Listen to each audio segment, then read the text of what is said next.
fact, I think we have to get away from the idea that it can only be condoms and pills, because injectables can be used, and in fact IUDs and other methods, implants, can be used as well. It depends on really the characteristics and life situation of the young person. A lot of times you can't easily find youth inside of a health facility, so you need to take services outside the health facility to where young people are.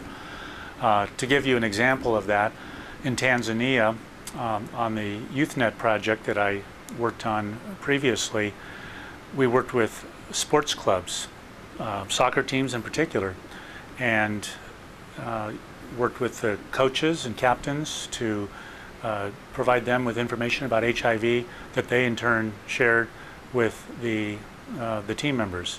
And so, you know, it may be at halftime or maybe after the game, they might, or during a practice session, they might have a time of learning about how to prevent HIV in the context of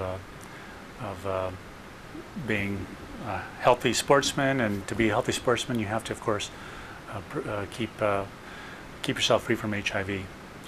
Another example of reaching youth outside clinic walls, where there are many countries that use peer educators, and that's probably the most common way of reaching youth outside of the clinic without using, I guess, schools with adult teachers.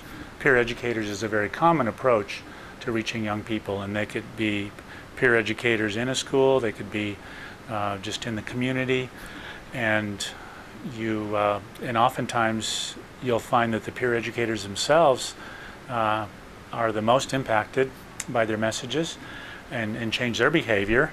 They don't always start as the ideal models, but through their own life experiences, they can readily identify with the other their peers that they're trying to reach. And adults are. It's not like adults are not necessary with peer education programs. It's very important to have a linkage with adults and with adult-led facilities and services.